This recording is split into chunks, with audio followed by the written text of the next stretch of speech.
Hello, I'm Stephen Banks, licensed marriage family therapist. For over 30 years now, I have provided my community with help regarding inappropriate anger. Most of those individuals have already experienced the dread and discomfort of either being a victim of inappropriate anger or becoming involved by way of the courts, CPS, employers, or self-examination. If you are looking at my program, it probably means that this has become an issue for you or someone you care for.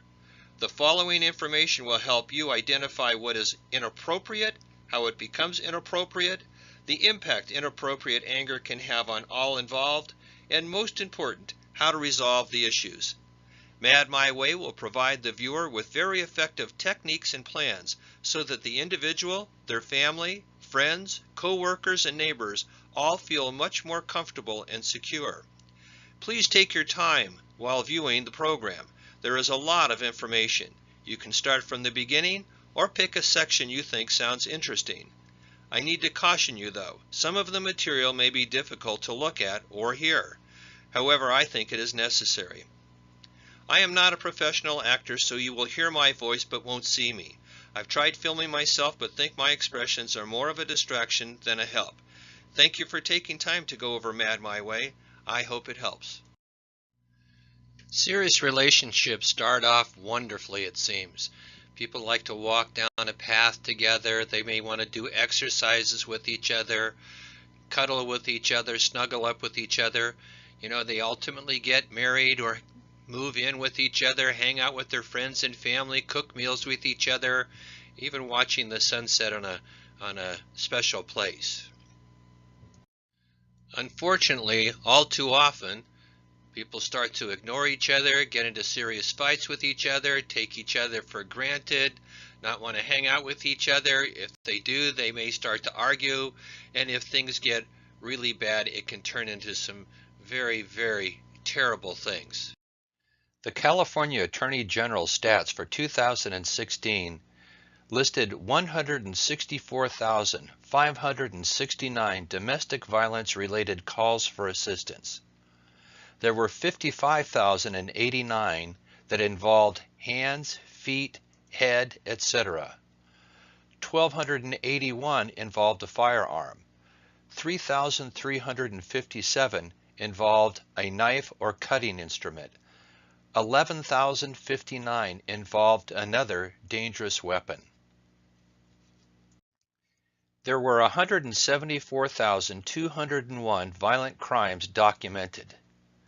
1,930 were homicides, 1,540 were adult males, 321 were adult females, the others were not identified.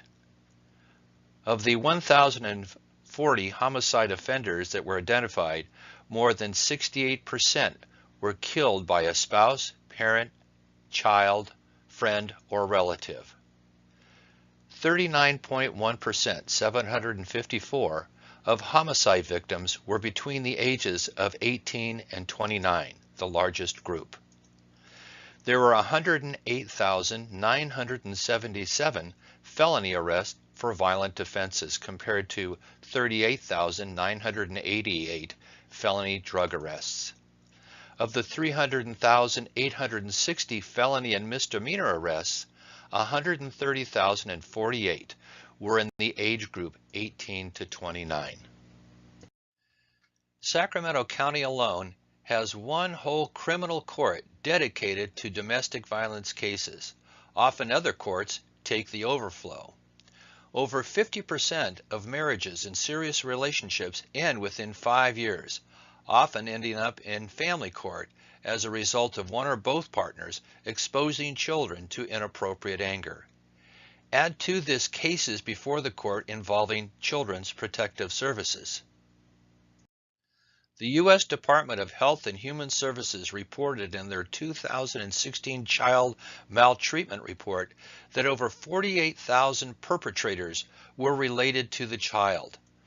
Of that number, almost 25,000, 47.8%, were the father, and over 30,000, 51.7%, were the mother. During the year 2015, 49 states provided statistics to the U.S. Department of Health and Human Services. They reported 1,585 fatalities as a result of maltreatment. Of that number, the mother was the lone perpetrator 26.7% of the time. The father was the lone perpetrator 14.7% of the time, and 22.3% of the time, both the mother and father caused the fatality together. 74.8% of the fatalities involved children under 3, and 49.4% children were under 1. The Department of Health and Human Services also believed the number of fatalities exceeded 1,585, since 2 states and Washington, D.C. were not included in the report.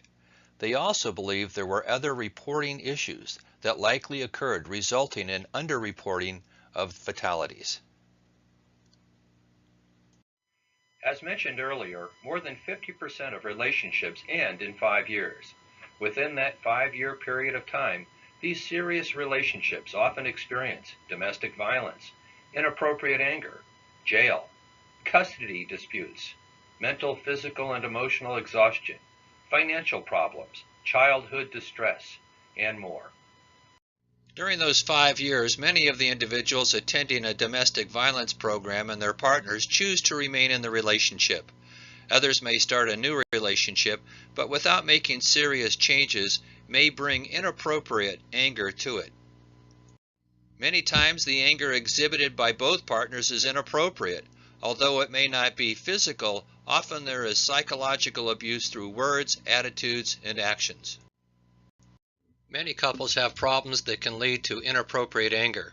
Healthy couples figure out ways to resolve these issues for the good of the relationship and the good of the family. Their ability to do this comes from a desire to fix the problem and may be the result of a serious sit-down talk. Their common belief is that the relationship is greater than the problem. They discuss the issue, come up with a plan on what steps are necessary to fix it, and follow through. The financial cost to the couple? 0.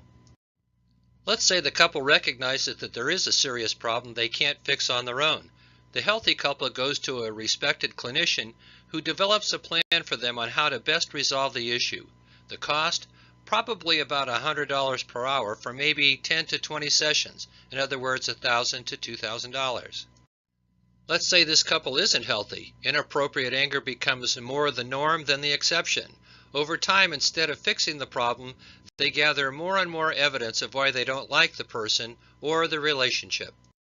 If asked why they don't leave, they often say things like the children, they don't have the money, where would they go, or they love the person. The inappropriate anger gets worse, and after enough disease, they either split up or, if really bad, someone gets arrested. If they split up, they will fight for custody of their children, along with fighting for assets. The cost? An attorney will probably charge around $400 per hour with a $4,000 retainer. That's for each person. If there is an arrest, the cost again for the attorney may be $400 per hour with a retainer of $4,000, or if a public defender is involved, there will still be court costs, fines, bail, program fees, etc. The final cost could easily exceed $10,000 or more for one person. The simple math, option A, a couple gets along, they have some issues, they sit down, they have a talk, they work it out, and it costs nothing. Option B, the couple are having some problems, they can't seem to work it out, they decide to meet with a qualified clinician who works out a plan for them, costs them maybe $1,000 to $2,000, and the relationship becomes more solid.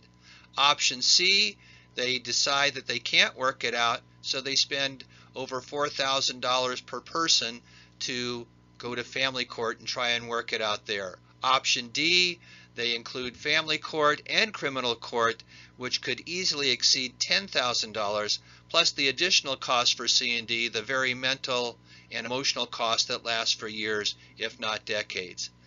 I can easily understand choosing option A. A couple wants to work it out, so they do without any cost to them.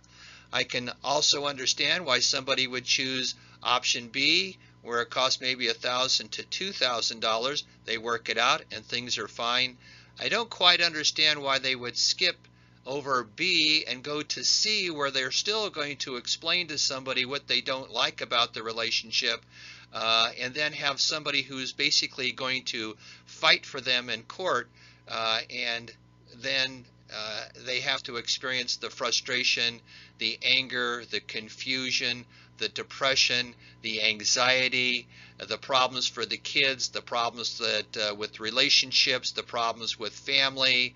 It's just a terrible, terrible, to me, choice that they make by skipping over things and not trying to work it out. It may not have worked out anyway, but it seems to me it would be worth it to try to take care of it before it becomes a huge problem, because in the end, that's $4,000 per person or $10,000 or more that's basically going to somebody else's family instead of this family. Numerous times I have heard the phrase, "it's cheaper to keep her," or "I would leave him, but I can't afford to get out." This is usually a false truth. The resentment in the home continues, and all it does is postpone the inevitable. However, for some, this can be a time of serious reflection and action. If the couple is going to stay together, I believe they have a better chance for success if both use the knowledge gained from my program. I'm not going to go into the signs and symptoms of intoxication, overdose, and withdrawal of things like depressants, stimulants, opiates, and hallucinogens, but suffice it to say that this is a very serious problem. Lots of people are familiar with the problems that go along with alcohol and are maybe not so familiar with some problems that go along with stimulants like methamphetamine and cocaine, and things like opiates, heroin, oxycontins, Vicodins, things like that. And then there's a whole other issue with marijuana. A lot of people believe that that's a nice, safe drug, but for those that know a regular user of marijuana, they would also probably say that if that person doesn't have their pot, that they probably show some serious anger issues. So if you're interested in getting information about that, there's lots of information in places like Google, but it is important to know about not only intoxication, but what happens when somebody doesn't have these kinds of drugs, with the kind of withdrawal they experience.